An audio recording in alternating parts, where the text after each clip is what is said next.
Bienvenidos a Nébula, un viaje al corazón del misterio, donde el universo susurra secretos que desafían nuestra comprensión.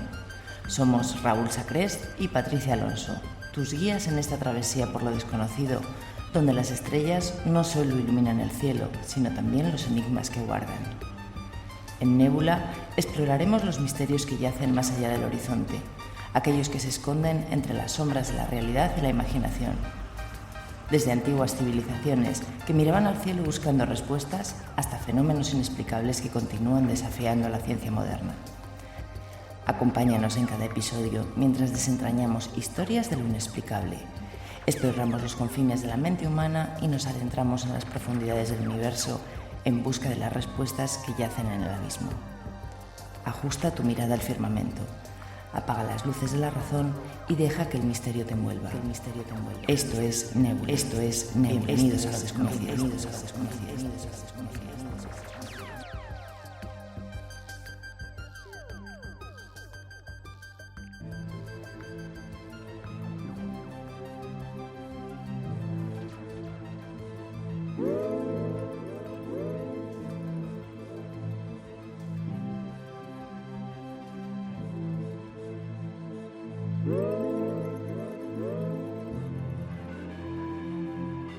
Entre las colinas silenciosas de un pequeño pueblo catalán existe un lugar donde el pasado se niega a morir. Durante los oscuros años de la Guerra de Sucesión Española, la sangre corrió por sus caminos y los muros fueron testigos de la desesperación, la traición y de la muerte. Pero lo más inquietante es que, siglos después, las voces de aquella tragedia aún parecen resonar entre las ruinas. Habitantes y visitantes aseguran escuchar lamentos en la noche, ver sombras sin cuerpo, sentir presencias que no pertenecen a este tiempo. Hoy, en este episodio, exploraremos la historia de aquel lugar maldito, donde la guerra dejó cicatrices que ni el pasado de los siglos ha podido curar, y donde lo sobrenatural parece reclamar lo que una vez fue suyo. Buenas noches, buenos días o buenas tardes, en función de cuándo escuchéis este programa. Ya estamos de vuelta, nebuleros, ya estamos de vuelta después del fin de semana en Barcelona, en Magic Internacional, donde por suerte hemos podido saludar a unos cuantos de vosotros. Chechu, Javi, Gaby, el grupo Guimpas, Laura Cano, que sabemos que nos escuchas, sabemos que no tienes voz en los comentarios, pero que estás ahí detrás escuchando. Así que nada, desde aquí agradeceros muchísimo el hecho que os acercarais, que nos quisierais saludar, que nos quisierais conocer, incluso tomar algún café, aquellos perdidos cuando el tiempo en el trabajo nos lo permitía. Buenas noches, ¿qué tal Patricia Alonso después de este Magic que nos ha dejado un poquito rendidos a los dos? Buenas noches Raúl, muy buenas noches nebuleros. Pues ha sido un fin de semana espectacular, tengo que decirlo que... Yo he venido con 10 kilos más, pero de lo satisfecha que he venido de poder veros allí a todos, de saludaros. Porque los 10 kilos no es por la comida de la suegra. Bueno, por la comida de la suegra alguno más también, eso hay que decirlo. Es más, de hecho, creo que me voy a marchar otra semana. Pero bueno, que ha sido genial, como os digo, poder estar allí con vosotros un ratito, compartir ahí experiencias, charlar... Y bueno, pues que luego se me hacen muy largo otros 6 meses hasta el siguiente Magic. Se nos hace largo ya el tercer día que estamos ya muertitos, pobrecitos de nosotros. Pero no nosotros, toda la organización de Magic Internacional.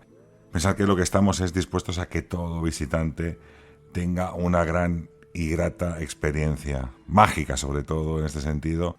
Y eso, queráis o no queráis, requiere mucho esfuerzo por parte de todo el staff técnico, que desde aquí es que es un aplauso enorme a todos los trabajadores que estamos allí, porque de verdad es increíble. Pero como de misterio se trata, y de hecho creo que tenemos por ahí cositas que iremos llamando a gente, porque nos hemos encontrado con experiencias en conferencias que sin más salían a colación, pero unas experiencias que poco a poco iremos desentrañando, diseñando y seguramente que iremos colocando en estos programas de Nébula. Hoy empezamos con una investigación, un caso, un lugar que a mí hace muchos años me enamoró.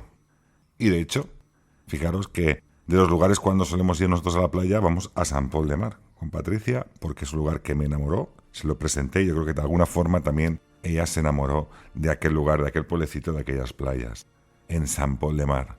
Y todo fue gracias a una investigación que fue ardua labor de investigación histórica sobre todo, experimental y de recogida de testimonios. O sea que tenemos un total: historia, testimonios, fenómenos paranormales y hasta las propias experiencias. Sí, como muy bien dices, es un sitio increíble. Yo la verdad es que cuando estuvimos allí, es un sitio que me encantó. O sea, para pasar allí unos días tranquilamente, un pueblo muy tranquilo, muy bonito. Pero sobre todo, como dices, ¿no? La parte histórica y la parte paranormal, ¿por qué no decirlo? Desde luego que os la vamos a enseñar esta noche. Y es una investigación de esas que tú has hecho en profundidad, que te ha llevado mucho tiempo, mucho trabajo, muchas horas de investigación, de estudio. Y hoy aquí el señor Sacrés nos lo va a desvelar todo. Así es, todo. Y de hecho, es cierto que de alguna manera Raúl Sacrés se asocia mucho el nombre al camping de los Alfaques, porque tuvo ese énfasis y ese auge mayoritario entre el público del fenómeno paranormal.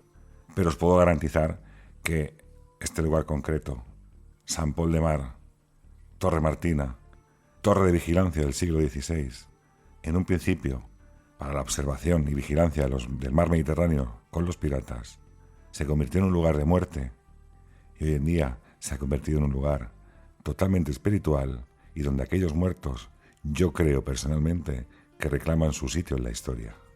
Pues hoy, como os ha dicho Raúl, os vamos a hablar de un lugar que se resiste a pasar página. Un lugar que está, se podría decir que anclado en el tiempo. Hace más de 400 años, las torres de vigilancia del Maresme formaban una red de defensa. Digamos que desde cada una de ellas se podía ver la siguiente, y así, cuando una, por ejemplo, encendía una hoguera de aviso, el fuego viajaba de colina en colina hasta llegar a los distintos pueblos. Torre Martina era una de esas centinelas de piedra. Era parte del sistema que protegía a Sant Pol del Mar de los piratas y corsarios que acechaban desde el Mediterráneo. Los documentos municipales y el catálogo del patrimonio local la sitúan dentro de la llamada zona arqueológica del Farrel, con un grado máximo de protección. Incluso en su entorno se han hallado restos romanos, lo que significa que este promontorio fue habitado desde mucho antes de que la torre existiera. Y aunque hoy sus muros están dañados y su acceso es privado, la Torre Martina sigue en pie, como un testimonio de la historia del Maresme y de la vigilancia costera que marcó la vida de la región durante siglos. Fíjate que para definir la situación del lugar y lo que es Torre Martina has hecho una descripción perfecta. Una torre de vigilancia marítima, la cual se encargaba no solamente con fuego, fíjate, has dicho con fuego que el humo detectaba, sino también incluso con espejos que reflejaban el sol. En el caso de que fuera durante el día, reflejaban el sol y avisaban de torre a torre mediante esa especie de espejos, como dando aviso de los posibles peligros y, como bien has dicho, de los corsarios y piratas que estaban navegando por el mar Mediterráneo en aquellos momentos, avisando de alguna forma a todas las poblaciones de alrededor de que el peligro acechaba desde el mar. Y como no, como bien has dicho, es una zona protegida arqueológicamente, aunque es de uso privativo. Aquí tengo que decir que yo me puse en contacto en aquellas investigaciones cuando yo recibo la notificación y lo primero que se me hace constar es que aquel lugar ha sido un lugar donde se realizaron excavaciones arqueológicas con permiso, evidentemente, del padre de la actual propietaria. En aquel lugar se encontraron muchos restos romanos, pero no solamente romanos, sino también íberos, es decir, se encontraron muchos pedazos o trozos de cerámica que corresponderían con aquellas ánforas que transportaban los barcos romanos y que seguramente en aquel momento también en Roma, que ya fue también a posterior, hubo un puerto muy importante en Sant Pol de Mar, gracias a lo que conocemos a esa cantidad de ánforas. Y de hecho tengo que decir incluso que se llegó a descubrir que en los alrededores, en aquella zona, en aquella montaña, como has dicho bien, de Alfarell, que sería donde estaba lo que sería el faro, también se encontraron restos de tégula. La tégula era con lo que los romanos, digamos, a los caminos, en los caminos, alrededor de los caminos, tapaban los cuerpos cuando fallecían estos romanos, utilizándolos como si fueran unos sarcófagos, tapados completamente con este tipo de cerámica. Fíjate que es muy habitual, porque yo creo que de cerámica romana he tenido por doquier, y de hecho tengo que decir que la propia Torre Martina, en su edificación a posterior en el siglo XVI, se utilizaron diferentes materiales que se encontraron en el lugar. Esto quiere decir que son piedras, y utilizando como argamasa para compactar aquellas piedras, aparte de lo que sería el cemento que podían utilizar en aquel momento, introducían también pedazos y trozos de cerámica que se encontraba dispersa, esparcida en trocitos por todo aquel lugar. Es decir, que Torre Martina se eleva a los cielos en ese mar Mediterráneo, en esa pequeña montaña muy cercana a la población de Salpol, gracias también a que los antiguos dejaron muchos restos arqueológicos en aquel lugar y que seguramente, y no tenemos conciencia o un contexto histórico de ese lugar, pero fijaros, desde los íberos que yo he encontrado piezas de cerámica íberas hasta las romanas, que son más vastas evidentemente, nos hemos encontrado con esa cantidad de restos arqueológicos. De hecho, tengo que decir que eso es algo que me llamó muchísimo la atención, porque cuando estuvimos allí, en Torre Martina, en la parte de fuera del perímetro del muro, o sea, era algo tan sencillo como con un simple palo, entre los pinos y los árboles que hay allí, te ponías a escarbar un poco en el suelo y es que salían trozos de cerámica antigua. A mí es algo que me dejó un poco alucinada, ¿no? Que dices, ¿cómo es posible que a día de hoy todo esto esté aquí? Y eso simplemente, lo que os digo, con un palo mover un poco la tierra. O sea, imaginaros lo que tiene que haber ahí. Cuando llueve un poco, la erosión que provoca la lluvia y con la tierra lo que hace es levantar mucha más ese tipo de cerámica. Y como dices tú, es que hay esparcida por todas partes. Y como vemos, cualquier persona que pueda ver imágenes de Torre Martina puede ver que están incrustadas también en el propio interior. Yo recuerdo, fíjate, incluso sacar, que se lo ofrecí, se lo di a una compañera que me visitó, que era arqueóloga, que visitamos el lugar para datar un poco aquella cerámica, y recuerdo encontrar, básicamente prácticamente sin buscar, el culo de una ánfora, donde precisamente había una simbología, es decir, había marcado un símbolo dentro de lo que es la cerámica, y esto me dijo ella que era que cada constructor o cada diseñador de ánforas marcaba sus propias ánforas con ese nombre o con ese símbolo. Su firma. Era su firma, para saber que era esa persona. O sea, imagínate, y eso lo íbamos a encontrar, y al final yo, de tanto que tenía por allí, lo tiene ella guardado como una reliquia realmente de una de las firmas del mar Mediterráneo, de las ánforas que tenían en ese lugar. Pero como digo, eso es un secreto, es algo histórico que no tenemos muchos más datos, porque lo único que me pudo aportar, como digo, el ayuntamiento en aquel momento fue básicamente ese estudio arqueológico. Hoy en día nos encontramos que Torre Martina, o a posterior de esta época romana e íbera, lo que se construyó fue una torre de vigilancia de planta cuadrada, más o menos de unas 3 plantas de altura, se podría decir, 4, depende cómo, porque no es un terreno que esté igualado, es decir, que no sea llano, y en su parte trasera habían construido una antigua masía catalana fortificada, una masía de estas típicas de pueblo, en las cuales teníamos animales, ese largo, etcétera, para el cultivo, la agricultura, ese largo, etcétera, pero que estaba diseñada en este caso pues para resistir incluso los propios ataques y tener, digamos, pues gente de armas en aquel lugar. Hoy en día simplemente tiene la reconstrucción por parte de la propiedad privada, en este caso por Fani, que se preocupó de restaurar, y digo restaurar, que no es reconstruir, restaurar, metiendo excavadoras, sacando las piedras que se habían caído y recolocando donde supuestamente tenían que ir esas piedras. Hasta ese momento, evidentemente, el Ayuntamiento y la Generalitat de Cataluña no se hacían absolutamente cargo de nada, y cabe decir que a partir de ese momento incluso borraron con Típex en el registro de la propiedad la parte que era como rústica para cambiarla, digamos, a un tema de monumento histórico. Incluso también tuvo problemas la propiedad después de esta investigación, después de contar toda esta historia y lo importante que puede ser para la historia de Cataluña, que también, digamos, querían hacer uso y beneficio, en este caso Ayuntamiento y Generalitat de Cataluña, sobre este lugar. Cosa que evidentemente se toparon con Fani y se toparon con una realidad que era que si no te has preocupado en 400 años, cuando está arreglado no tienes que preocuparte.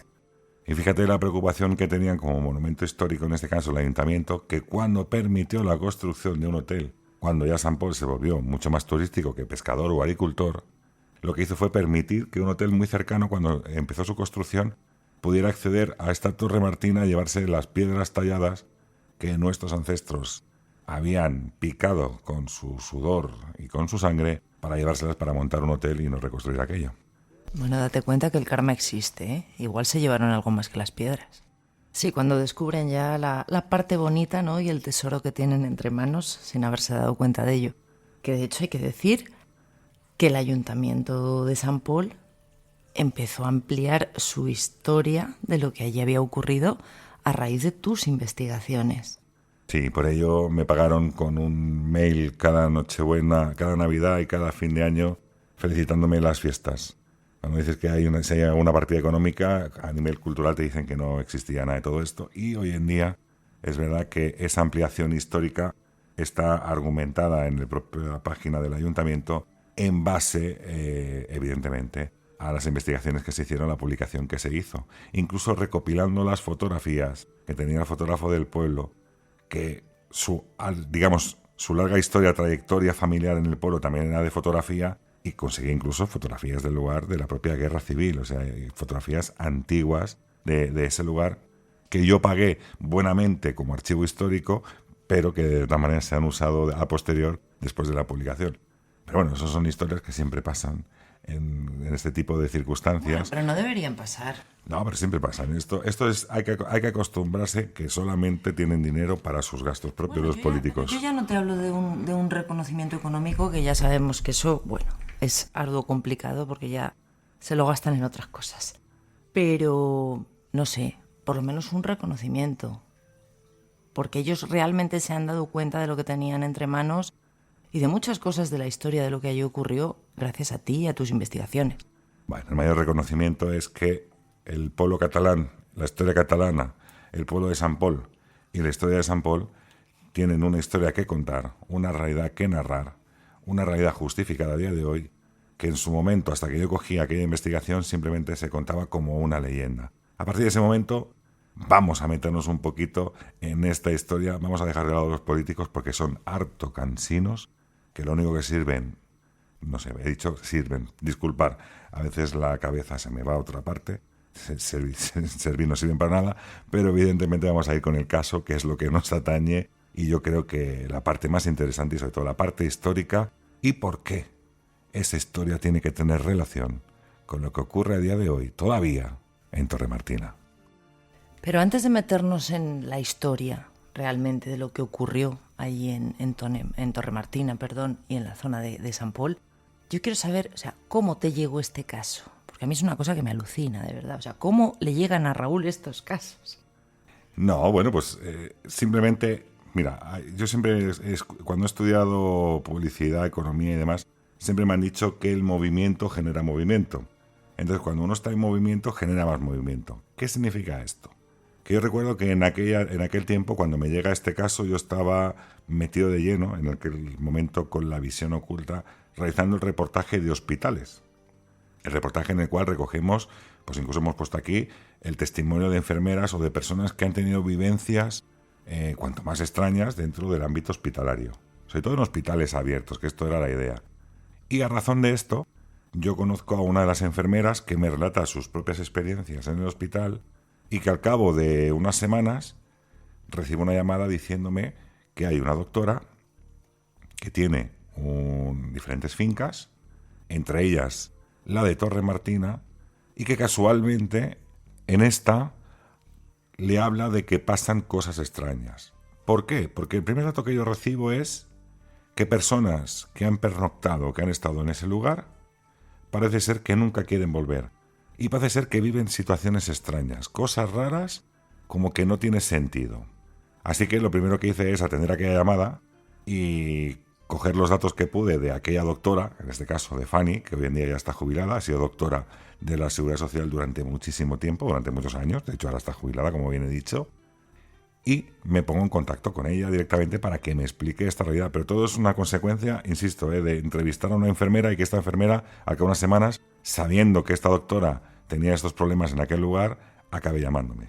O sea, te pones en contacto con Fanny y ella supongo que te cuenta un poco por encima, ¿no? lo que allí ocurre. ¿Qué te contó? Pues me cuenta algo parecido a lo que he dicho, ¿no? Que lo que me dijo la enfermera de que había personas que habían pernoctado en aquel lugar y que no querían volver nunca más. Y que tenía ese problema. Yo tengo que decir desde aquí que Fanny, por ejemplo, independientemente de que sea doctora, tiene un alma social brutal. Y cuando digo alma social brutal es que es de aquellas buenas personas preocupada del resto. Es decir, Fanny puede tener muchas cosas, pero las compartía todas. Y esto lo puedo decir de primera mano. Incluso demasiado. Yo creo que incluso han abusado de esa posible bondad que tiene Fanny en muchos casos con amistades que yo he podido ver. Y esto es una realidad que lo digo alto y claro aquí, y me da igual que hay gente que se pueda sentir ofendida, pero es la realidad. Al tener esta vocación social, ¿qué es lo que pasaba? Que a diferentes personas, cuando a lo mejor no tenían un lugar donde estar o habían tenido algún tipo de problema, Fanny les ofrecía alojamiento, les ofrecía lo que podía o lo que tenía en aquel momento. Y para mí eso fue el detonante que hizo que todo esto explotara. ¿Por qué? Porque a personas, y en este caso veremos los testimonios, que en algún momento necesitaron de un alojamiento y Fanny les proporcionó el alojamiento, en este caso en Torre Martina, independientemente de que tuviera otros, ocurrió lo que ocurrió y llegó el misterio como llegó. Entonces cuando yo hablo con ella me dice, es que Raúl, no sé qué pasa, porque todo el mundo me comenta que son cosas raras, que ven sombras, que ven luces, que escuchan ruidos, e incluso que se ha aparecido personas a gente que allí ha vivido. O sea, me dijo así, es que se ha aparecido personas a gente que allí han estado durmiendo. Y eso fue prácticamente el contexto que tuvo la llamada, porque acto seguido lo que hicimos fue quedar para poder visitar aquella Torre Martina. Bueno, hay que suponer que sus moradores originales en ese momento a lo mejor se sintieron ocupados o invadidos, ¿no? Una vez más. Bueno, y en esa primera visita a Torre Martina, yo creo que ya algo ocurrió.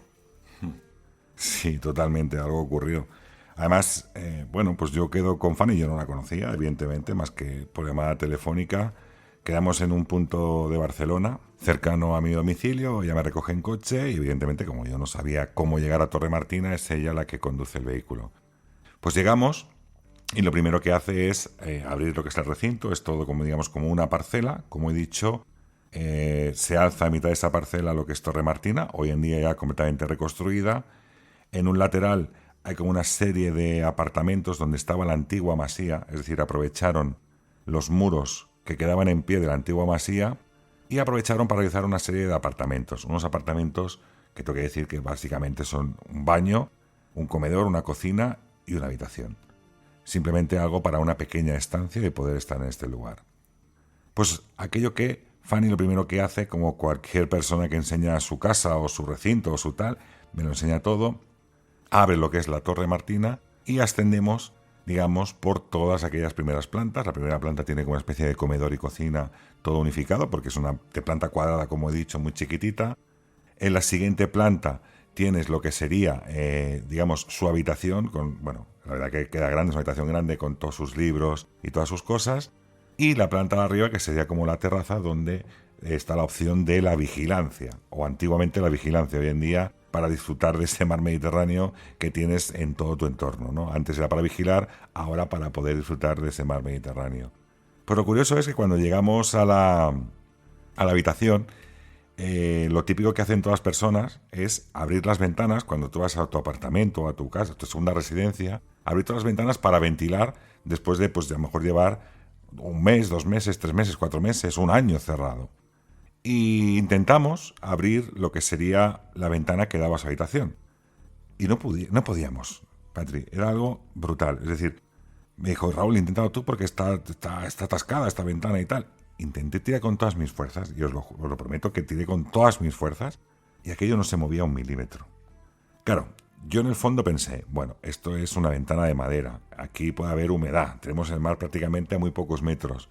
Digo, esto es la humedad, ha cogido y se ha hinchado aquella madera y ha quedado completamente atorado, saturado, y esto es imposible de abrir.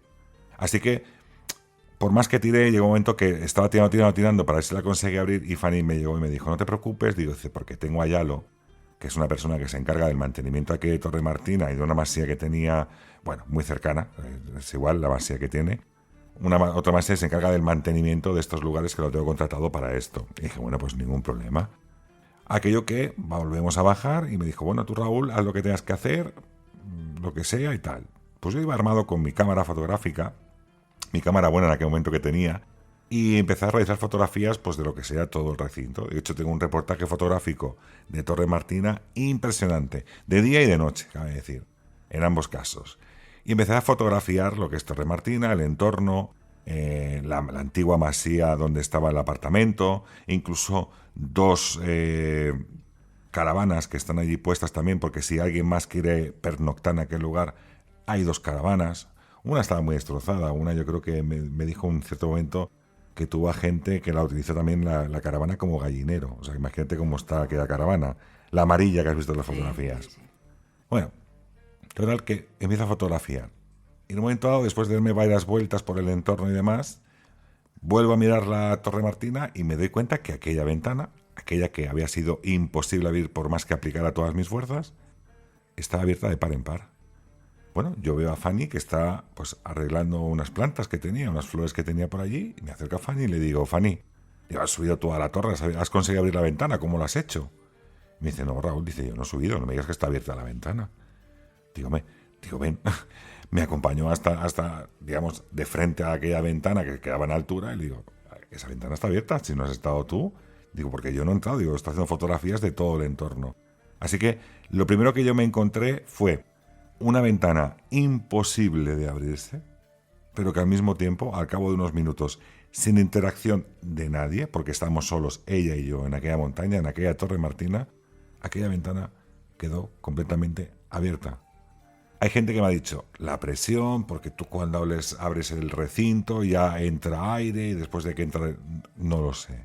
Yo solamente puedo decir que para mí fue una situación extraña por la dureza que yo comprobé que era imposible abrir aquella ventana.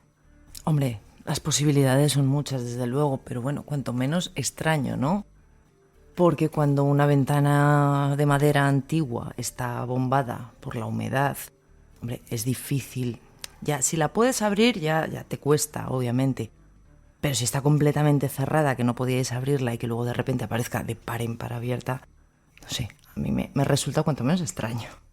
Claro, todo esto venía, que tú imagínate, durante el camino de Barcelona hasta San Pol, prácticamente casi esa horita de viaje, pues comentando un poco lo que la gente le iba diciendo, ¿no? Aquellas apariciones, aquellos ruidos, aquellas cosas que pasaban en Torre Martina, que indicaban de que ella prácticamente podía ofrecer a personas que necesitaban un lugar para dormir aquella torre, pero que al mismo tiempo la gente, pese a que no tenía domicilio, acababa marchándose. De hecho, tengo que decir que lo que es la Torre Martina, eso, como he dicho, que estaba su habitación, su comedor, ella nunca ha ofrecido que nadie duerma en esa torre, siempre en el entorno, es decir, o bien en el apartamento, o normalmente incluso les ofrecía la caravana, como he dicho, para que pudieran pernoctar y pasar allí los días que tuvieran que pasar.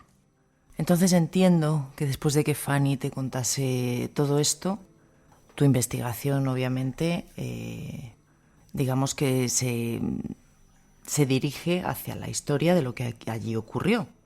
Claro, tú piensas que esto es como, por ejemplo, el camping de los alfaques. El camping de los alfaques tiene una serie de fenómenos que acontecen a partir de una fecha.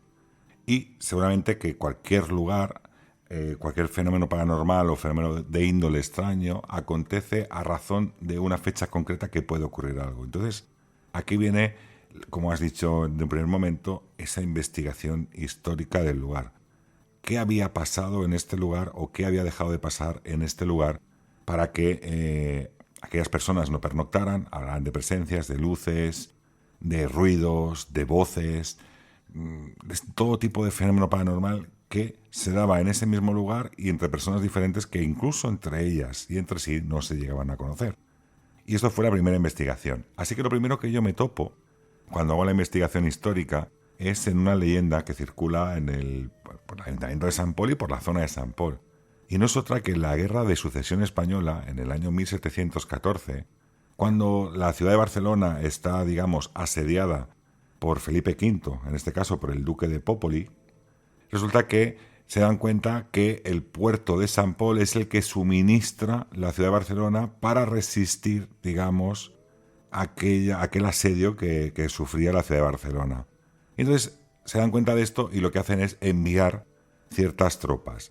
Entonces la leyenda nos contaba, ahí en Sant Pol de Mar, nos contaba la leyenda que 50 jóvenes, 50 valientes armados con sus armas, se hicieron fuertes en Torremartina para defender la población y sobre todo para darle tiempo a mujeres, niños y ancianos a que huyeran de la población y puedan esconderse en los bosques, digamos más hacia el interior, no por contrario hacia el mar Mediterráneo. Pero bueno, yo creo que para esto incluso tenemos un audio que nos explica perfectamente qué fue lo que ocurrió, cómo ocurrió y cómo bombardearon incluso aquella población de Sant Pol de Mar.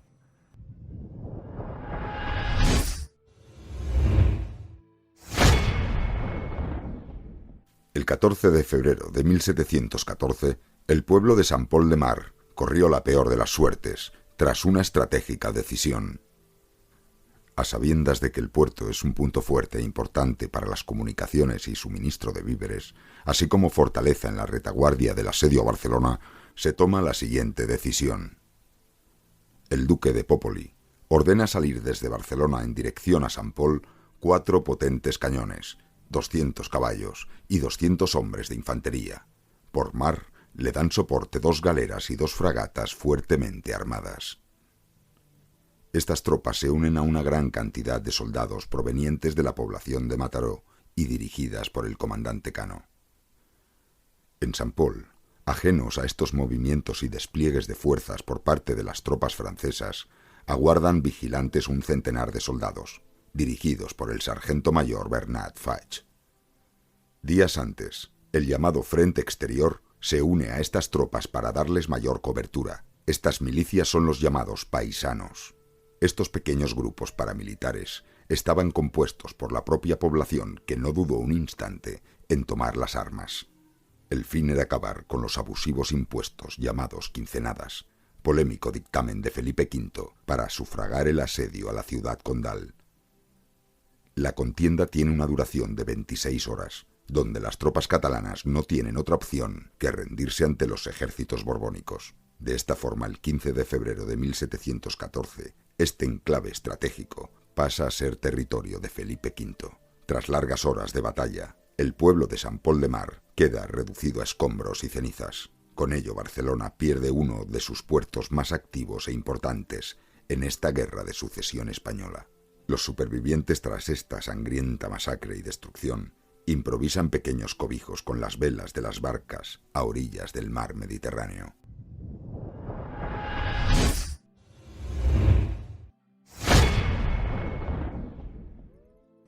Bueno, pues creo que después de escuchar esto podemos comprender que Torremartina es un lugar marcado obviamente por la tragedia, por la muerte y por el dolor. Y nos podemos explicar muchas cosas, ¿no? De todos los residuos que pueden quedar allí. De hecho, fíjate que para mí fue ardua labor el hecho de poder sacar toda esta historia. Hemos hablado muy fácil de Bernat Faig, el comandante Amil, que por cierto hay un libro muy recomendable que también hace mención a todo este tipo de guerra y cómo fue contado siempre desde el bando catalán, evidentemente no desde el bando español, vamos a llamarlo así. En aquel momento no era España contra Cataluña, que se puede decir así. Y sí que es cierto que yo pude encontrar uno de los documentos históricos, esos documentos estaba ahí, simplemente tuve que leerlo, de Bernat Faig, cómo habla y cómo dice la duración que tiene la contienda, cuánto dura, porque él acaba preso y lo llevan a una cárcel en Tortosa y desde ahí escribe cartas diciendo cómo fue todo en aquella zona del Maresma y sobre todo en Sant Pol de Mar. Es por eso que a día de hoy, como bien has dicho al principio, pues tenemos esas palabras reales de qué es lo que ocurrió en aquel lugar, como lo que ha dicho, que el pueblo quedó completamente arrasado y que incluso Felipe V dictó la sentencia diciendo que no se podía volver a levantar ninguna casa más en Sant Pol por esa alta traición que habían hecho hacia él. Y los pobladores, aquellos supervivientes que quedaron vivos, la única alternativa que tenían era acampar entre las barcas de pesca, con pequeñas sábanas y con pequeñas mantas, realizando aquellas tiendas de campaña, y que incluso el reloj de hay un dicho ahí en Cataluña, sobre todo en Sant Pol, de quina hora es. El reloj marcaba un poco el lugar y las campanas cuando se acercaban las tropas borbónicas que desmontaban aquellas tiendas de campaña para que no fueran también masacrados porque estaban, digamos, contradiciendo aquel decreto de Felipe V. Pero también hay que recordar que en el siglo XVI Sant Pol es un lugar regentado por piratas, ya que esto, como vais a ver más adelante, va a ser un dato muy relevante. Regentado por piratas, no, que los piratas se acercaban a las costas catalanas a robar, como es lo que hacían ellos, por toda la costa, como has dicho, y por eso estaban en esas torres de vigilancia. Lo que pasa es que la torre de vigilancia marítima en este caso, primero se utiliza para ello, como hemos dicho, para esa vigilancia, pero llegado la guerra se utiliza para la guerra. Pero es que llegada la guerra civil, como he dicho, que yo consigo fotografías de la guerra civil, del destacamento que había en Torre Martina, que también tengo que decir que la guerra civil nunca se entró en guerra, pero en el 1714 sí que es cierto que seguramente que las tropas catalanas, aquellos 50 valientes, y seguramente que muchas de las tropas francesas, comandadas por Felipe V y por el duque de Popoli, también acabaron muertas en aquel lugar. Es el lugar donde se hicieron fuertes y donde resistieron aquellas 26 horas. Imaginemos 26 horas. No creo que hubiera solamente una o media muerte. Habría bastantes muertes. Como mínimo, esas 50 personas que dijeron en la población y que se habla de leyenda de héroes, como mínimo esas 50 personas nunca más se supo. No se contaron ni los cuerpos directamente. Nunca más se supo qué es lo que pasó con ellos. Y ahora que conocemos la historia de lo que allí ocurrió, vamos a volver un poco a la actualidad, hace unos años. Digamos al momento en el que comienzan las obras de rehabilitación de Torre Martina, que Fanny decide rehabilitar todo aquello, porque creo que empiezan a ocurrir, digamos, cosas un tanto extrañas, ¿verdad? Entremos al primer testimonio que podemos poner directamente, el cual nos explica que cuando están reconstruyendo Torre Martina hay ciertas circunstancias que son un poco extrañas. Entre todas las circunstancias extrañas, él siempre recordará la creación de un muro, pero bueno, mejor que lo explique él de su propia voz y ahora comentamos.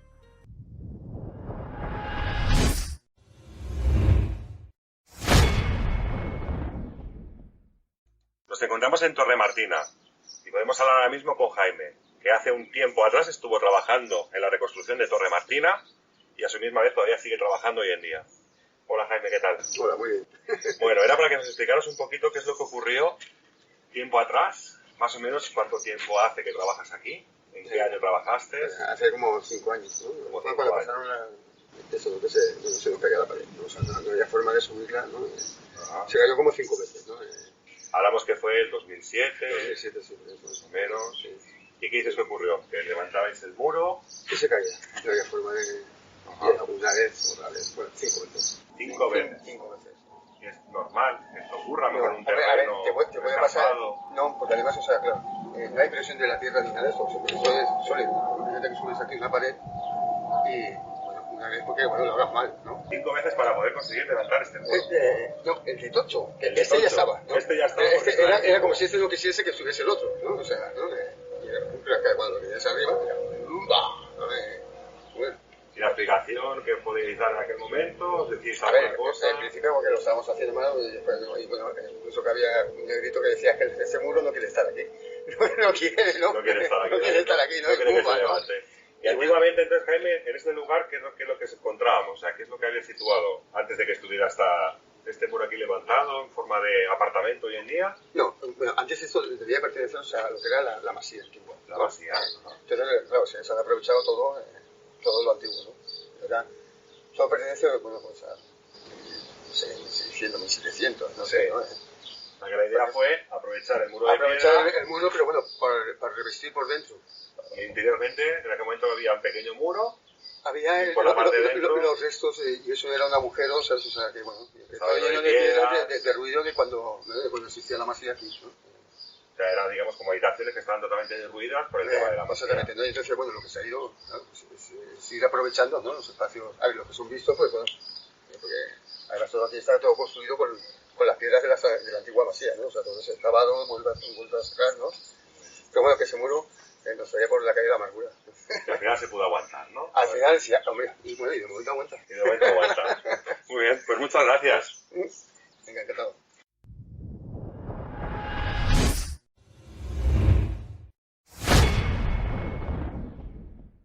Cinco veces, ni más ni menos. O sea, este hombre nos está contando que tuvieron que levantar el mismo muro 5 veces porque se caía. No sé, cuanto menos sospechoso, ¿no? O sea, o el terreno estaba muy mal y eso cedía, pero entiendo que, bueno, de eso te puedes dar cuenta a la primera o a la segunda. Pero 5 veces, ya me parecen demasiadas. Además, fíjate que es curioso porque yo pregunté mucho, ¿no? Porque me decía, no, es que se cayó 5 veces. Y yo digo, bueno, pues no sé, estamos en montaña, tienes que tener en cuenta que hay una altitud, que estamos prácticamente muy encima del mar, el viento, por la noche puede soplar, es largo, etcétera. Pero es que lo curioso es que cuando yo llegué allí me explicó toda esta historia, este trabajador, Jaime, me decía, no, es que el muro es el que levantamos, era el recubrimiento, es decir, para que os oyentes os hagáis una idea, estaba el muro exterior de piedra antiguo de la masía, y en el interior estaban realizando el muro interno, es decir, como recubriendo por la parte trasera de ladrillo original actual lo que sería, digamos, el contorno de ese muro. Y ese muro cayó por 5 veces. Además decía, es que poníamos de todo para que no cayera. Y al día siguiente, cuando volvíamos, el muro estaba en el suelo. Decía, lo levantamos por la mañana, le poníamos para que no cayera, y cuando llegamos al día siguiente, que pasó la noche, el muro estaba en el suelo. Es como si... Él me llegó a decir incluso así en un momento, dice, es que no querían que se construyera aquí absolutamente nada de lo que ya estaba construido. Dice, algo externo daba la sensación de que no quería que se construyera. Eso es lo que parece, desde luego, ¿no? Que alguien no quería que hiciesen ahí nada nuevo sobre lo suyo, digamos. Pero creo que no solamente fue esto lo que ocurrió, ¿no? Algo pasaba con las máquinas también. Y además un día muy significativo, ¿no? Un Viernes Santo.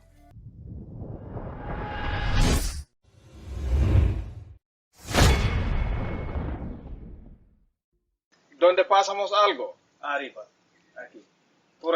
Porque abajo está bien, ¿sabes? Hacemos aquí una casa, madera está bien. Aquí abajo también todo está bien, pero llegamos encima de este árbol, abajo del árbol, tocamos ¿cómo se llama? Las ramas. Las ramas, empieza a romper las cosas. ¿Qué se rompieron? ¿Las máquinas? Romper 2 máquinas, romper una serra, están cortando esto, romper esto. La burra también no funciona bien. Todas las cosas. Yo con Carlos a veces no sé. Cada uno no quiere mirar la otra. Carlos mira allí, yo mira allá. Todo pasa aquí. Vaya, o sea que este punto en concreto donde estáis, ahí tenía que haber algo. Ahí había algo. Normalmente sí. Yo quiero que sí. Yo quiero que aquí tiene...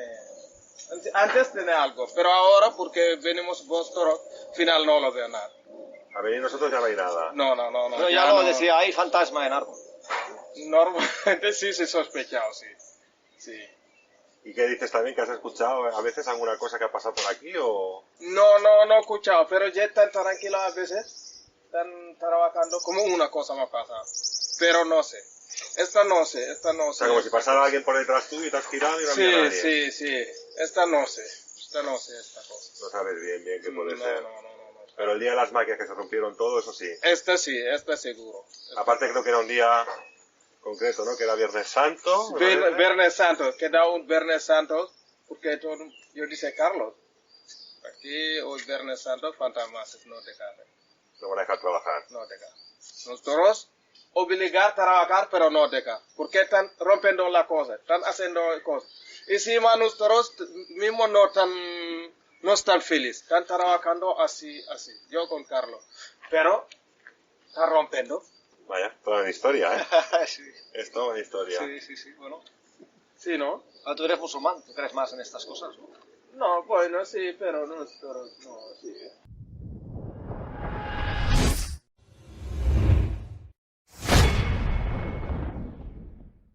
Aquí lo que tengo que decir es que es muy curioso, porque yo cuando hago estas preguntas, está Yalo, y sobre todo al jefe de obras en este sentido, porque, a ver, Esto ya es a posteriori. Durante el proceso, vamos a llamarlo así, de la investigación, Fanny toma la decisión de montar una casa de madera de estas prefabricadas, ¿de acuerdo?, en lo que es Torre Martina. Es decir, no simplemente tener lo que es la caravana, que es movible, sino tener una casa de madera, incluso de 2 plantas, tengo que decir, porque yo estaba allí, tiene una planta arriba que la verdad que tenía como una especie como de habitación y todo, y estaba muy bien, las cosas como son, una casa de madera. Y montando esta casa de madera es cuando ocurren ciertos fenómenos. El Viernes Santo es cuando ocurre esta clase de fenómenos y como bien lo explica Yalo.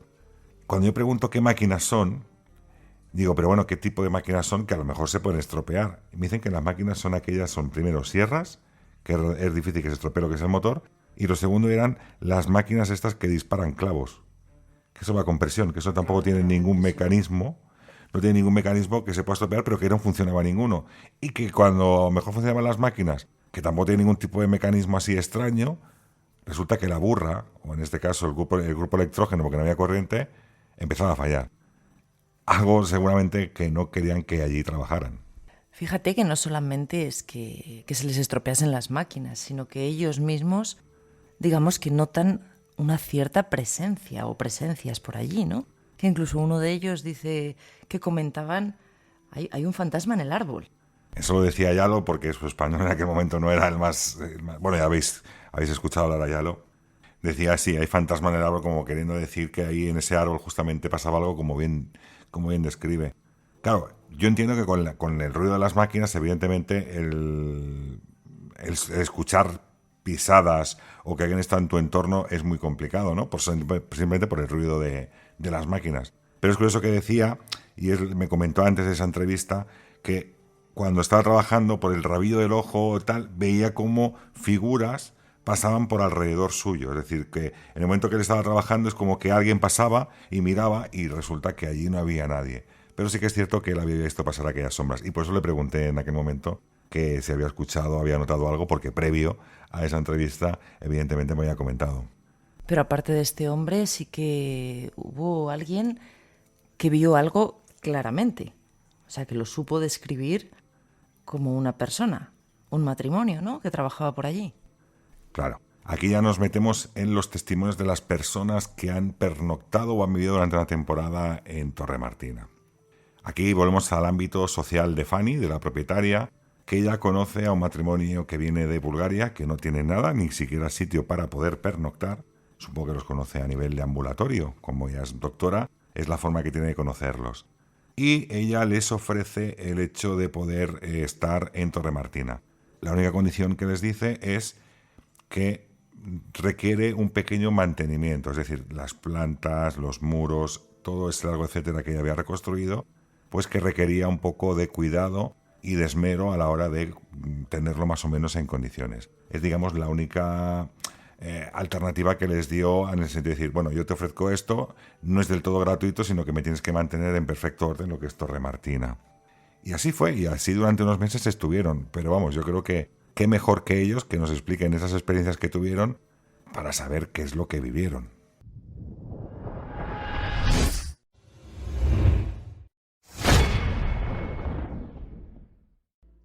Bueno, muchas veces escuchamos varios ruidos, golpes.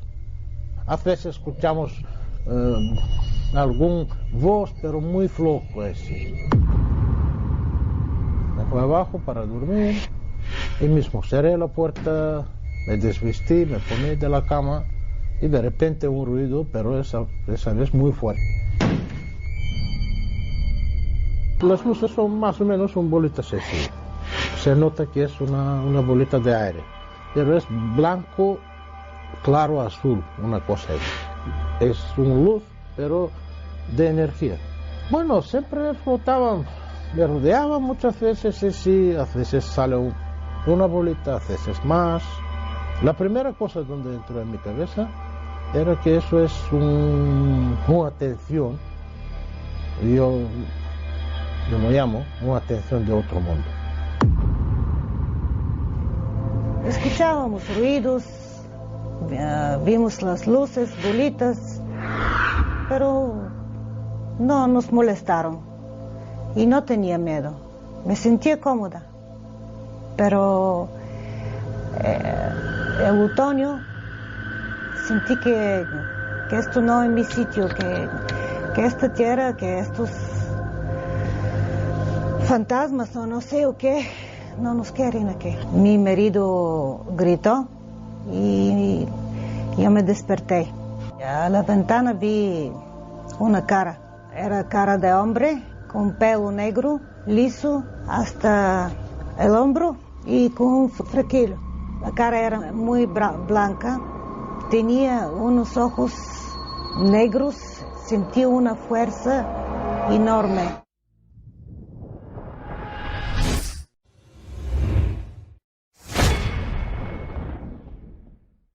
Bueno, yo me pongo en el lugar de esta mujer y veo eso. ¿Qué quieres que te diga? No sé, igual salgo corriendo, ¿eh?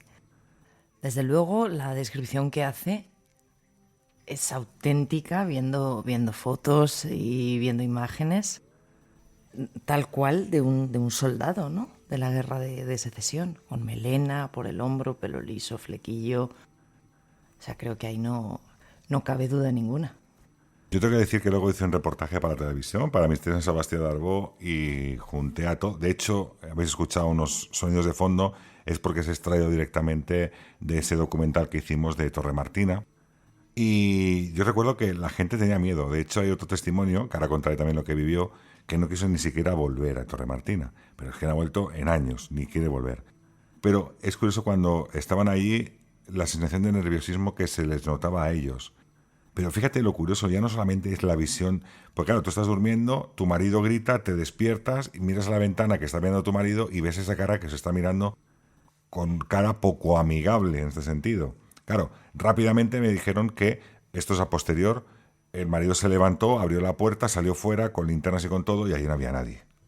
O sea, en todo el recinto no había absolutamente nadie. Nadie había saltado las vallas, nadie había saltado el muro, no había nadie en todo el entorno. Y tardó, me dijo, que nada, que muy pocos segundos en levantarse porque se pensaba que realmente era alguien vivo el que había entrado. Lo curioso es eso, ¿no? Que además los dos viesen lo mismo. Pero fíjate, yo me quedo también con lo que dice ella previamente, de que antes de esto habían visto luces y sombras y tal, pero que no la daba miedo. O sea, era algo que no la producía miedo. Sin embargo, cuando tuvieron esta visión, de esta sí, que dijo que ella sabía que no querían que estuviesen allí. Claro, porque ellos lo que ven, y sobre todo hacen mucho énfasis en bolitas de luz, que de hecho así lo ha dicho ella, lo ha descrito de esta forma. Y aquí atiendo muchas veces a las famosas orbs, aquellas fotografías que hacemos que son reflejos de polvo o reflejos de insecto que el mismo flash refleja en estos objetos que nosotros no vemos pero que al mismo tiempo están ahí y da sensación en las fotografías de orb. Pero claro, es que el orb yo creo que viene desde la antigüedad. Esas presencias siempre se han visto así. Y en Torre Martina lo que ellos dicen no es bajo el efecto de una linterna, no es bajo el efecto de un flash. Ellos decían que ellos estaban, digamos, en lo que es la caravana y veían en la Torre Martina, alrededor y entre los árboles que hay en Torre Martina, cómo esas luminarias de golpe por la noche salían y empezaban a dar vueltas por todo lo que sea el entorno de la Torre Martina. O sea, no era la típica luz reflejada, no. Tú te asomabas por aquella ventana de aquel sitio, o estabas cenando en la puerta de la caravana y tú veías aquellas luminarias cómo iban dando vueltas por alrededor de la Torre Martina. Siempre me dijeron eso, alrededor de Torre Martina. No se acercaban tampoco a donde estaban ellos. Siempre se mantenían concretamente en ese lugar. Que luego es cierto que hubo un momento que cuando empezaron las excavaciones y la restauración se dijo que había un agujero muy profundo, muy cercano a Torre Martina, y que la doña, en este caso Fanny, lo que dijo a los trabajadores fue que echaran cemento, que lo tapiaran y que no quería saber básicamente qué es lo que había ahí abajo. Digamos que a Fanny es verdad que ese agujero en el suelo no le dio muy buena sensación o no le dio una buena vibración, vamos a llamarlo de alguna forma, y nunca sabremos qué es lo que había ahí abajo. A lo mejor era una vía de escape, Torre Martina, como tantos otros edificios, para, bueno, cuando llegan aquí me meto por debajo y salgo 2 kilómetros más allá. Posiblemente fuera esto, pero sí que es cierto que le dio mal rollo, porque yo además, cuando me enteré, quise meterme, porque dije, bueno, igual encontramos reliquias, yo qué sé, un fusil, no sé, algo podemos encontrar. Ya no hablemos de cuerpos, ¿no? Porque uno ya tiene más miedo, ¿no? Pero bueno, quizás a lo mejor también aquellos 50 desaparecidos o soldados también pudieron acabar ahí, no se sabe, pero aquello quedó cerrado. Y luego hay una curiosidad que yo me acuerdo que siempre me relataban los ruidos metálicos, unos ruidos metálicos, pero en este caso esos ruidos, incluso como una explosión de gas, como hemos escuchado, muy fuerte, pero sobre todo era en la zona donde estaba la masía, en aquel muro que luego levantaron aquel apartamento, como he dicho, que se caía aquel muro, que hemos escuchado a Jaime decirlo, y que se escuchaban como el arrastrar de cadenas. Algo, yo creo, que a ciertas horas de la noche puede resultar bastante de miedo. Pero tú fuiste testigo también de otro testimonio, ¿verdad? Un chico, al parecer, que no quería salir ni en grabaciones, ni en medios, ni en tele, ni en nada. O sea, alguien que literalmente sí que salió corriendo de allí, pero como alma que lleva el diablo. Literal, tal cual como lo has dicho, como alma que lleva el diablo. Mira, como he dicho, Fanny es muy social y no sé si fue antes o después de esta pareja, de este matrimonio búlgaro. Hubo un chico que, pues bueno, vivía en el barrio de Gracia de Barcelona. Conocía a Fanny, que también tenía su despacho privado en el barrio de Gracia, de medicina, evidentemente. Y conoció a este chico que, al parecer, se acababa de separar de su pareja en aquel momento. El chico tomó la decisión de abandonar la vivienda y habló con Fanny. Fanny le ofreció, pues mientras que terminaba de buscarse un alquiler o buscarse otra cosa, el hecho de que si no quería estar con esta pareja ya, tener otro lugar para poder estar. Entonces Fanny le ofrece Torremartina y este chico pues coge sus 2 maletas y se marcha a Torremartina.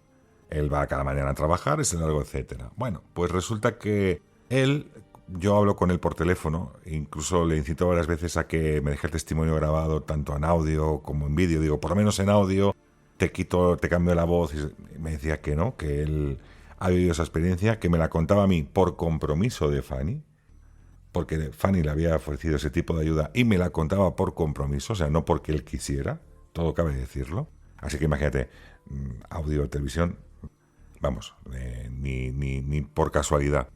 Y curiosamente, él me decía que escuchaba ruidos, escuchaba como esos temas metálicos, esos arrastrar de cadenas, de hierros, por lo que sería el entorno de Torremartina, pero que él achacaba mucho pues a la tramuntana, al viento, al ruido de los pinos, el viento al traspasar ciertas zonas de la torre, el viento que hace cuando juguetea con las ramas y con los árboles. Y él siempre achacaba pues toda esa serie de ruidos extraños a los propios de la montaña. También entiendo que para una persona estando sola en aquel lugar, un poco aislado, lo mejor que puedes hacer es querer creer que todo lo que te viene o todo lo que escuchas es natural. Pero llega una noche en la cual, en la famosa caravana, él se sienta antes de ponerse a dormir y tal y como se sienta me dice que se va a descalzar y cuando se quita el último zapato ve que delante suyo hay una figura. Imaginemos lo que puede ser. Tú estás solo, estás en esa caravana y delante de ti, dentro de la caravana, hay una figura. Él me describe que era una persona con el pelo largo y que las vestimentas me la define como si fuera un pirata. Un pirata. Y que claro, se lo queda mirando de la misma manera que hemos escuchado a la chica búlgara, que se lo queda mirando con una especie como de cara de odio y a los pocos segundos desaparece. Bueno, como tú has dicho, como alma que lleva el diablo, descalzo, prácticamente, creo que la parte de arriba era el pijama, se fue corriendo. Se fue corriendo hasta llegar al pueblo de Sant Pol. Aquí podemos hablar que puede haber unos 3 o 4 kilómetros de distancia, es decir, que el Torremartina estaría en el límite entre las poblaciones y que pertenece a Sant Pol, pero que está como a las afueras. Caminó y estuvo toda la noche y hasta el día siguiente, hasta que consiguió encontrar a alguien que le dejara un teléfono móvil o un teléfono para poder llamar a la familia que tenía en Barcelona para que lo fueran a buscar. Porque no tenía ni siquiera la capacidad, aunque fuera de día, al día siguiente, de volver a aquella Torremartina. De hecho, me dijo que cuando llegaron a Torremartina con los familiares, él se quedó en la puerta, los familiares entraron, recogieron todas sus cosas, cerraron Torremartina y se marcharon para no volver nunca más. Esa es la experiencia que me relató. Y a mí me llamó poderosamente la atención el hecho de que me describiera a este hombre como un pirata. Como tú bien has dicho antes, el pelo largo, la forma de vestir, el color rojo, porque luego incluso cuando él me hace la descripción, yo me pongo en la búsqueda exhaustiva de cómo iban los soldados, los soldados catalanes, en este caso cómo iban vestidos. Y es verdad que la zona del Maresme llevaban como una especie como de casaca roja, ¿de acuerdo?, que los distinguía. Así que vea un pirata, puede ser. Que vea un soldado de la época, puede ser. También os digo desde aquí, imaginar un matrimonio que viene desde Bulgaria, que la historia la tengo que encontrar yo después de esta cantidad de apariciones y de fenómenos, que no se tenía constancia del 1714 más que los valientes, que quedaba como leyenda, que ni siquiera en Bulgaria se debería conocer esta leyenda porque no se conoce casi ni en Cataluña. ¿Cómo es posible que unos chicos búlgaros y alguien de la ciudad de Barcelona que tampoco conocía a Sant Pol conocieran o por lo menos dijeran esa realidad que no tenían conocimiento alguno? Para mí aquello fue sorprendente. Me parece impresionante todo esto, de verdad. O sea, los testimonios del matrimonio, de los obreros, pero es que lo de este chico, se me ponen los pelos de punta solamente de imaginarte, ¿no? Estar en esa situación, levantar la cabeza según te estás descalzando y encontrarte ahí esa figura delante. O sea, eso tiene que ser impactante, vamos. No me extraña que no quiera saber nada, que saliese corriendo y para no volver. Y llegados a este punto, hay que decir que aquí empieza tu experimentación, ¿verdad? O sea, hemos pasado de la investigación, de la historia, y aquí ya es donde decides empezar a investigar.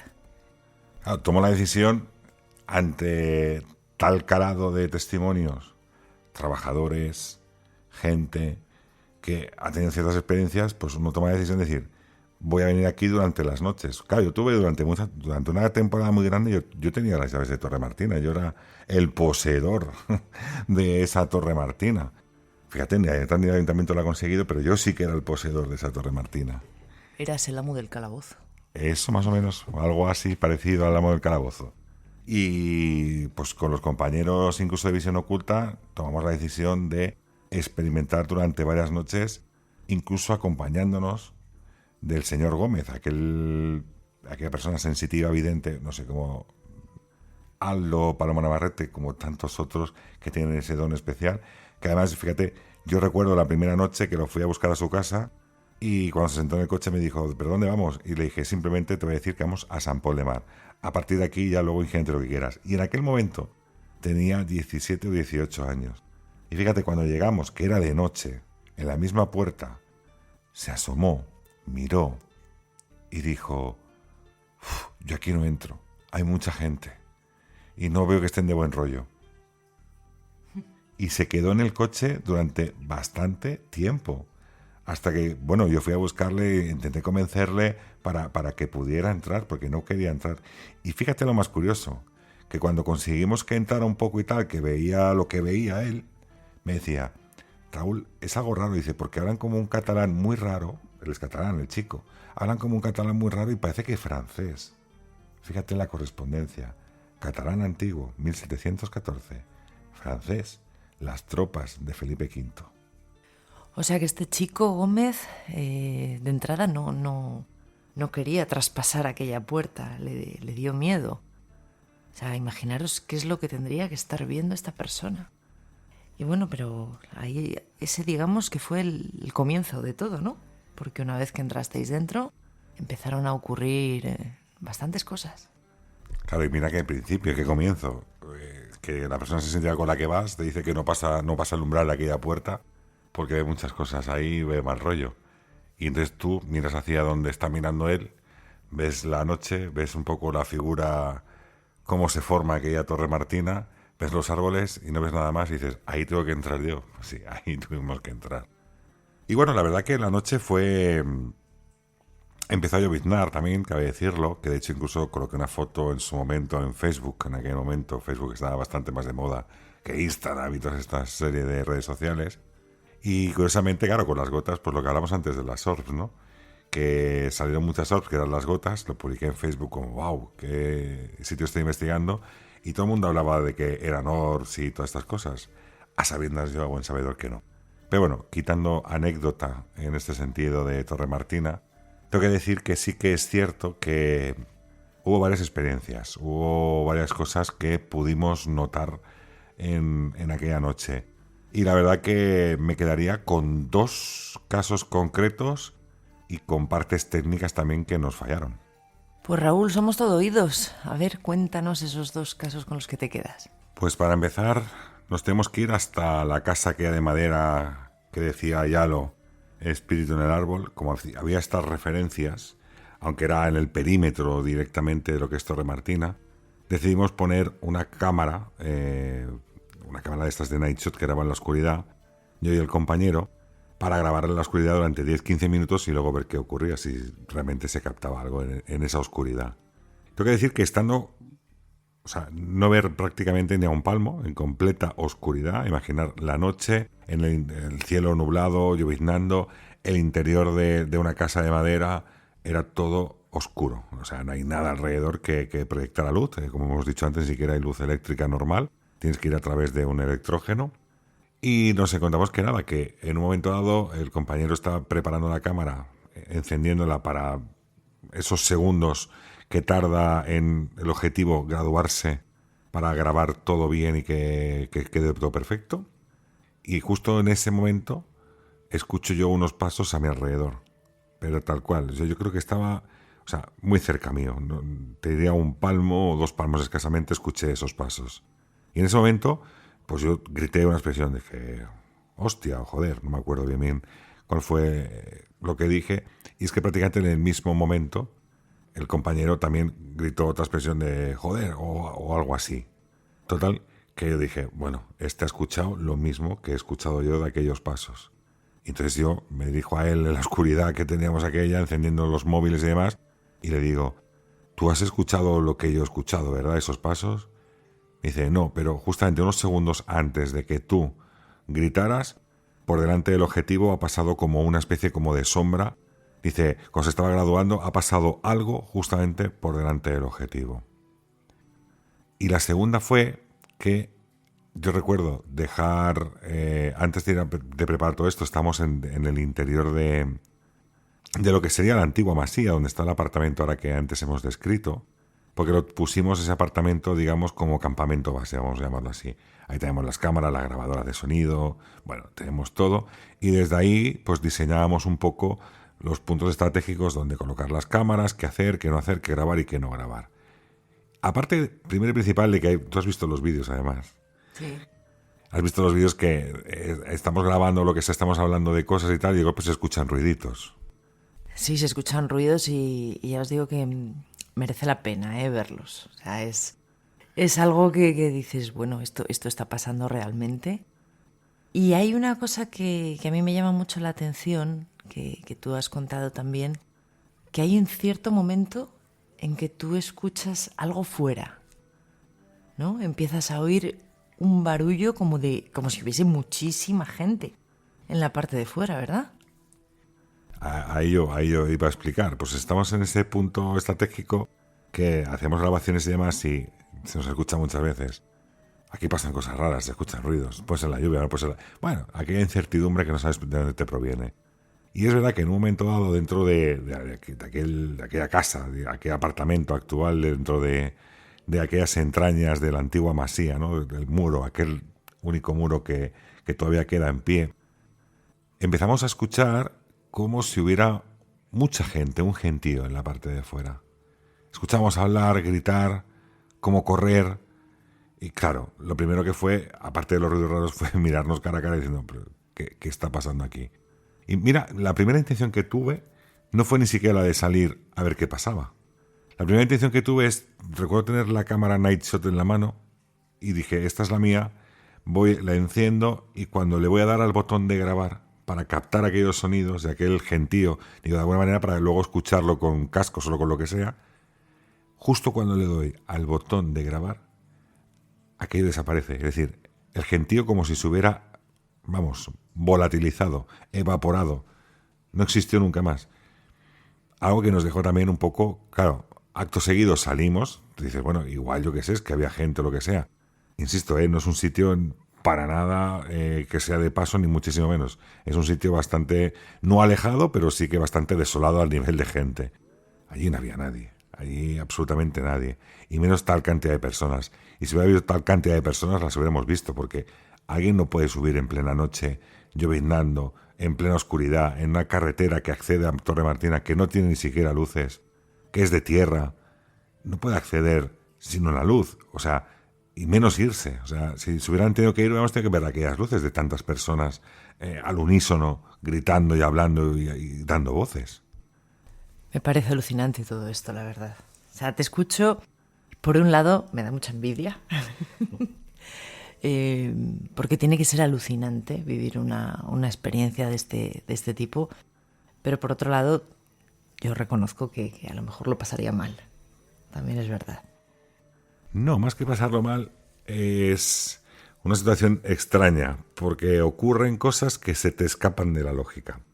Han dicho también que había una parte técnica. Yo recuerdo intentar grabar, ¿recuerdas aquello de las cadenas? Que ahora matizaré también el tema de lo de las cadenas y los hierros, que era justamente delante de la puerta, básicamente, del apartamento, del muro este que estamos hablando, un poquito más alejado de la Torre Martina, y intentar grabar con la cámara, y la cámara ni siquiera encenderse.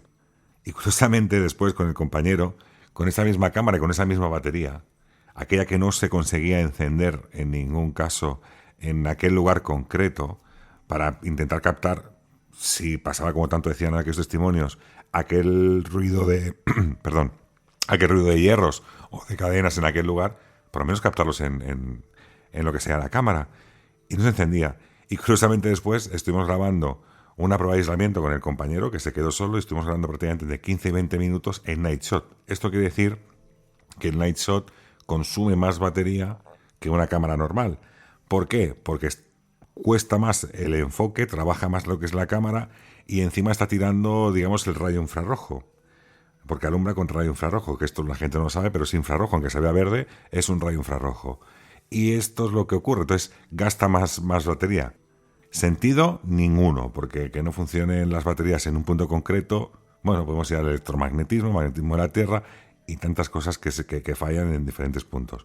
Pero en aquel punto concreto no conseguimos que encendiera la cámara, pero después sí que es verdad que se consiguió grabar con la misma batería, con la misma cámara, entre 15 y 20 minutos en Night Shot, en una prueba de aislamiento.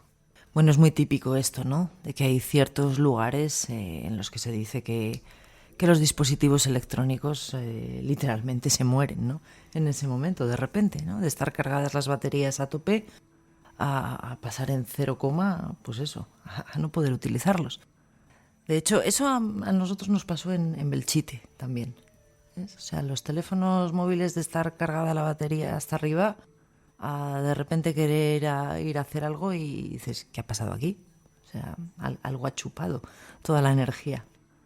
Pero sí que conseguisteis en este sitio una psicofonía, tengo entendido, ¿verdad?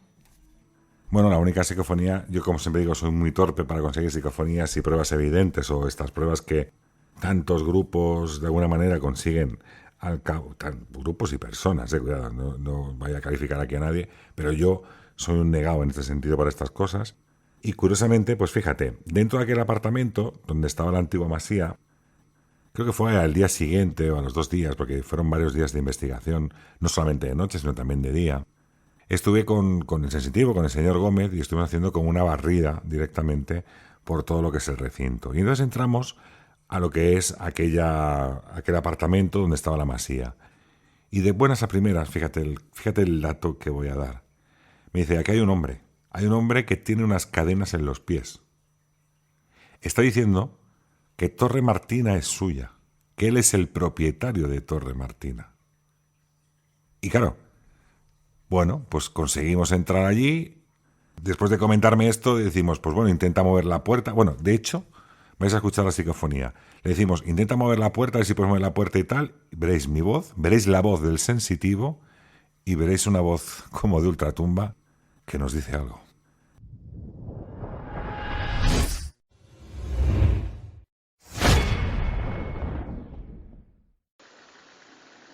¿Puedes o no? ¿Necesitas ayuda para abrir la puerta?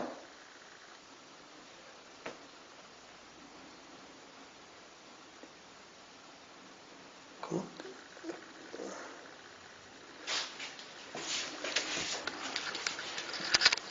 ¿Cómo?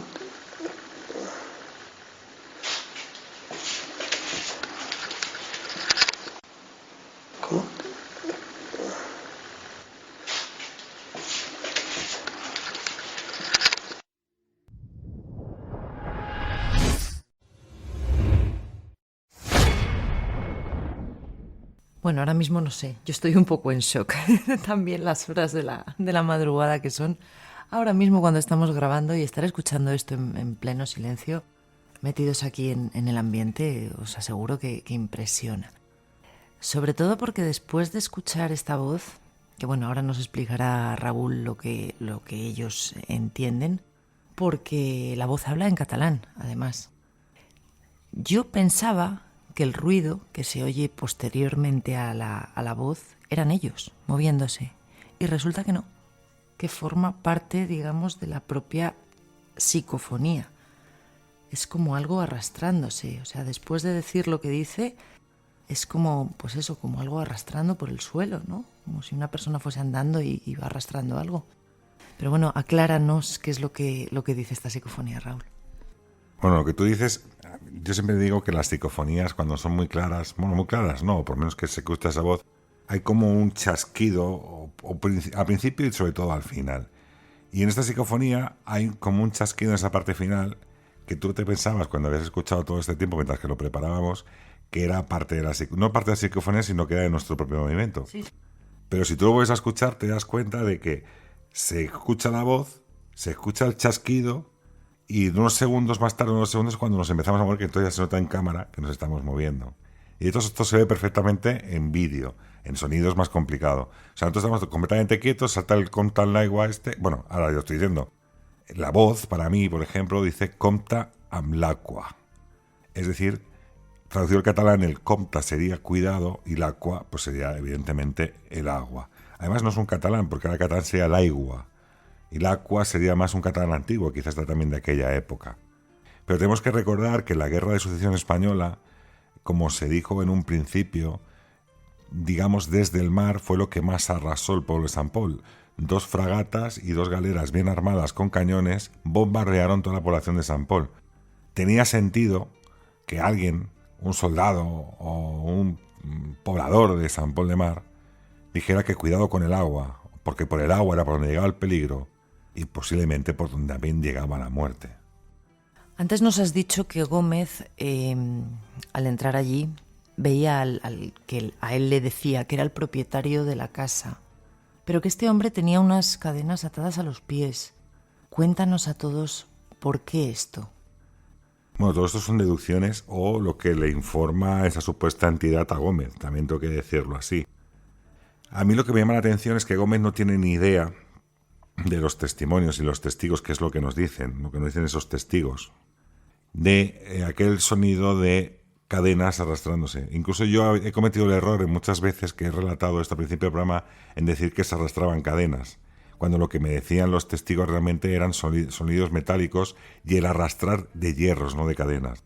Pero fíjate que en este caso mi mente me ha traicionado a sabiendas de todo lo que me dijo luego Gómez. ¿Qué me dijo Gómez? Pues mira, justamente que tenía esas cadenas en los pies. Los testimonios nos dicen que en aquel lugar se escuchaban como el arrastrar de hierros y el impacto de hierros. Esto te pone los pelos de punta y te puedo garantizar que Gómez no sabía nada, ¿eh? Pero lo curioso de todo esto es la historia que cuenta. La historia que cuenta este buen hombre de 1714, creemos, o por lo menos esto es lo que informa Gómez, es que era el antiguo dueño de Torre Martina. De hecho, él nos informa cómo era la ubicación, o por lo menos se lo dice a él, prácticamente sin ningún error, luego buscando muchos planos, ¿eh? O sea, es que esto, de verdad, no me estáis viendo la cara, pero es algo increíble de poder vivir. Y entonces él dice que aquella leyenda de los 50 valientes es cierta y no es cierta al mismo tiempo. ¿Por qué? Porque la guerrilla, digamos, original catalana, en este sentido, es decir, el ejército catalán, es verdad que tenía muchas ayudas de gente de pobladores, pero no quiere decir que fueran todos militares. Entonces, estos militares, cuando vieron que se les venía todo lo que se les venía encima con Felipe V y con el duque de Pópoli, lo que hicieron fue coger a 50 personas, las más jóvenes, chavales jóvenes y veteranos, o veteranos no, chavales que pudieran enfundar un arma y poder defender Sant Pol. Y ante la posibilidad de que tuvieran miedo y que pudieran escapar, lo que hicieron fue coger cadenas, amarrar aquellas cadenas al suelo, clavarlas al suelo, encadenar a estos jóvenes, darles una posición, digamos, para defender Torre Martina, y dejarlos completamente encadenados en el lugar para que defendieran básicamente hasta la muerte. Esto fue lo que explicó y lo que luego es verdad que también me encontré en la casa de madera, que también es otro de mis experiencias que a mí me dejó la sangre bastante helada. Me parece una salvajada, desde luego. O sea, realmente esas personas, posiblemente, muchos de ellos no quisieran ni estar ahí, en ese momento. O sea, lo que querrían sería salir huyendo, salvar sus vidas, ir con su familia, y no pudieron porque estaban encadenados a un puesto en el que sabían que ese iba a ser el último sitio en el que iban a estar. O sea, me parece una barbaridad. Como cualquier guerra, se cometen salvajadas en todas partes. Y esa salvajada lo único que permitió, y eso también es de reconocer, y por eso la heroicidad de estas personas, es que niños, mujeres y ancianos pudieran sobrevivir a aquella masacre que Felipe V había propiciado sobre la población de Sant Pol. Claro, tienes que verlo desde diferentes puntos de vista. La muerte de unos pocos salva a muchos. Y eso fue lo que yo creo que en ese momento se predispuso. Te puedo garantizar que los armamentos tal y como iban y como lo cuenta la historia, como se cuenta la historia, no iban a hacer prisioneros tampoco, en este caso Felipe V. Y bueno, tienes a 50 personas, no sabemos si a regañadientes la totalidad, algunos quizás sí, otros quizás no, que quizás el miedo te puede en momentos dados y te mates en retirada y dejas a la gente un poco, no sé. Yo solamente sé que lo que contaron era eso, y esa fue la realidad, o por lo menos la realidad que nos llega desde ese otro lado en palabras de Gómez.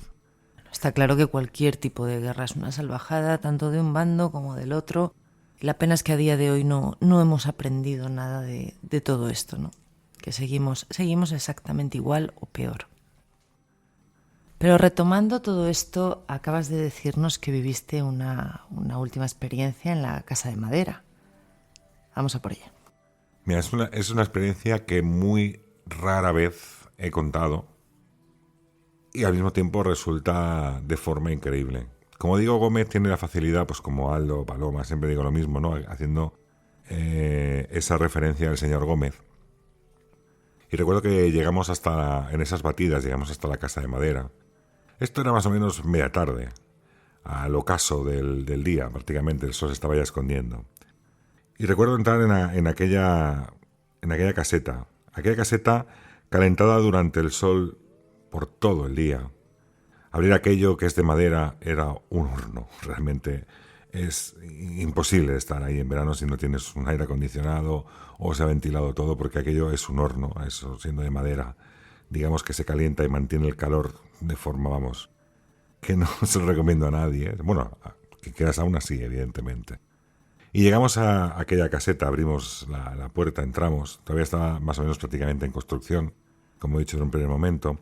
Había algunas maderas por el suelo, un banquito, bueno, de los trabajadores que estaban ahí pues instalando aquella vivienda. Y recuerdo que Gómez, pues precisamente en una de estas, estos son cosas también que se hacen con Cuarto Milenio, por ejemplo, con Paloma y con Aldo, pero que no se ven, pero bueno, yo lo cuento aquí. Gómez encontró, pues esto, una persona joven que decía que estaba guardando el puesto en aquel lugar concreto, es decir, que había una entidad ahí, había un personaje, había un hombre, un chico más o menos joven, que estaba guardando el sitio, por lo menos eso es lo que le decía, que él tenía que vigilar ese puesto, pues te decía que a veces sí, a veces no, que tenía que vigilar ese puesto y que tenía que estar en aquel lugar vigilando y protegiendo a Torre Martina con su vida. Él incluso le relata cómo fallece. La forma de fallecer es que cuando llegan los soldados del bando contrario de Felipe V, con una bayoneta le dan un golpe en la espalda. De hecho, tengo que decir que este dolor se lo transmitió directamente a Gómez y te juro, no te miento, que yo escuché cómo crujía la espalda de Gómez. Uf. Sí. Madre mía. Entonces, él le mostraba cómo había fallecido. Bueno, en todas estas hicimos el trámite, pues evidentemente, para que esta persona descansara, ¿no? Recuerda a tu familia, nos dijo que tenía mujer, que tenía 2 hijas, mandamos un poco que de alguna forma los llamara a que fueran a hacer la luz. Bueno, esto que hacen ellos, esa parte sensitiva, que yo no voy a entrar aquí ahora mismo en debate de cómo lo hacen o cómo lo dejan de hacer, simplemente Si alguien tiene la oportunidad de verlo algún día, pues es increíble de ver. Y yo era en esa parte protagonista, ¿no? Él hablaba, él me comunicaba lo que decía y yo preguntaba. Esto siempre lo hemos realizado de esta forma. Entonces llega un momento que cuando tiene que marcharse, que ya tiene a su familia esperándolo, al igual que con la niña del camping, cuando lo explicamos aquí, yo estoy sentado en aquel banquito que te digo, en un lateral de ahí de la casa, haciendo todas estas correcciones, ¿no? Hablando y tal. Y hay un momento puntual, fíjate lo que os he dicho, mucho calor, que me viene una bocanada de aire frío que me impacta directamente en la cara. Gómez en ese momento me mira y me dice: Raúl, está yendo hacia ti. Tal y como dice eso, en las maderas que hay en el suelo, yo escucho como si alguien pisara aquella madera, un paso. Y Gómez me dice, ha hecho como un gesto de arrodillarse sin llegar a arrodillarse y te ha hecho como una reverencia para darte las gracias por haber venido a ayudarle y que se marche con su familia. Acto seguido, se dio la vuelta y se marchó. Y en aquella bocanada de aire frío que me vino de golpe, es verdad que la temperatura, no lo he dicho esto, pero lo explico ahora, es verdad que en el momento que empezó todo este proceso de ese parloteo con esa entidad, la temperatura fue descendiendo paulatinamente de forma muy abrupta. Y es verdad que cuando supuestamente esa entidad se marcha o se va, hay que reconocer, y reconozco, que la temperatura volvió a ser otra vez calurosa, pese a que ya no había sol. Madre mía, Raúl, qué historia. Uf. De verdad que por una parte me parece terrible, pero cuando oigo un final así como este, no sé, como que te sale una sonrisa, ¿no? O sea, es algo emocionante, ¿no? El pensar que bueno, pues que después de tanto tiempo, aunque solo haya sido así de cierta manera, haber ayudado a una persona, bueno, pues a lo mejor llámalo pasar al otro lado o reencontrarse con los suyos, llámalo como quieras, no sé, me parece bonito, la verdad. Pero no a todos, porque te voy a decir que, fíjate, hay una curiosidad que Gómez siempre decía, que encima de la Torre de Martina, encima ahí en la parte alta, había uno que se dedicaba a tocar el tambor. El del tambor, sí. Y claro, yo cuando me dijo esto las primeras veces, yo me quedé un poco como diciendo, el tambor, que hace un tío con tambor ahí arriba, ¿no? O sea, ¿qué sentido tiene? Y luego cuando te metes en temas estos militares y más de la época, te das cuenta que el tambor sirve para marcar los pasos, para decir en qué momento atacar, qué momento retirada, qué momento mantenerse quieto, qué momento... O sea, el tambor era el síntoma de lo que tenían que hacer y cada uno tenía su tambor. De hecho, fíjate que estuve buscando los tambores y sonidos de tambores y me dijo que este era el más parecido.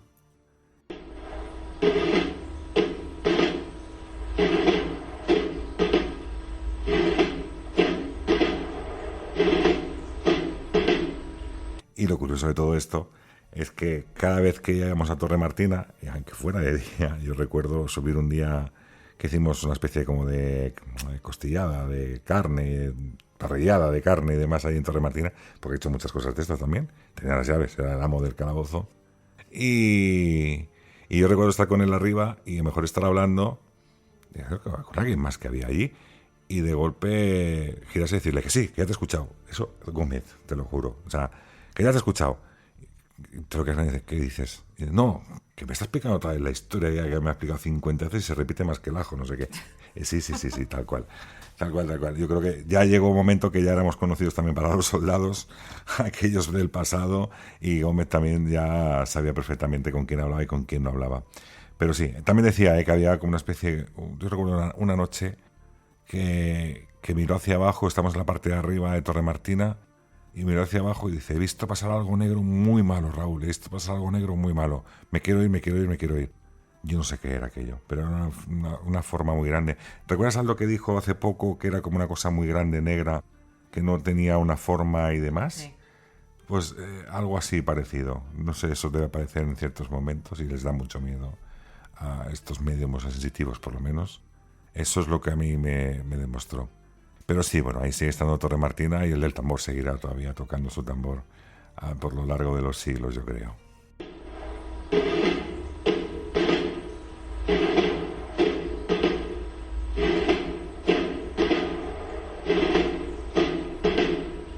La Torre Martina ya no vigila el mar, ya no hay hogueras en su cima, ni señales que avisen al pueblo de los peligros que llegan por el horizonte, pero sigue ahí, en silencio, como un guardián cansado que se niega a desaparecer. Sus muros han visto guerras, incendios y abandonos, han escuchado gritos de defensa y plegarias de miedo, y quizás, solo quizás, por eso algunos dicen que allí todavía resuena algo que no se ha ido del todo, porque hay lugares que absorben la memoria de quienes los habitaron, y cuando la historia y el dolor se mezclan durante siglos, la piedra acaba hablando a su manera. Las leyendas cuentan que los hombres que murieron en la torre durante la guerra nunca abandonaron su puesto, que sus almas se quedaron a medio camino entre el deber y el descanso, y que cada cierto tiempo, cuando el viento sopla del mar hacia el interior, vuelven a pasar lista, asegurándose de que la torre siga en pie. Tal vez de las luces, las sombras y los susurros que muchos han escuchado no sean más que el eco de nuestras propias ganas de recordar. Tal vez sí haya algo, una energía, una memoria, una presencia que nos observa desde el pasado. Lo cierto es que Torre Martina sigue viva de una manera que no se puede medir con planos ni documentos. Cuando la noche cae sobre Sant Pol del Mar, solo queda el rumor del mar al fondo. La torre parece respirar. Y uno no puede evitar pensar que cada piedra, cada grieta, guarda una historia que nos conecta con quienes estuvieron allí, mucho antes que nosotros. Y hasta aquí llegamos una semana más, una semana donde hemos profundizado, donde profundicé, donde me enamoré de aquella tierra, de aquella arena, de aquel mar, de aquellas aguas y sobre todo de aquella gente. Una tierra que vio sufrir, una tierra que vio la guerra muy de cerca. Quizás, como decíamos al principio, hoy en día hay demasiadas guerras y parece que el ser humano no termina de aprender. Si nos fijamos, la mayoría son por intereses, por dinero y por ideales, por ideas. Ideas que a lo mejor con el paso del tiempo uno termina cambiando, cuando simplemente practica un poco la empatía y se pone en el lado contrario.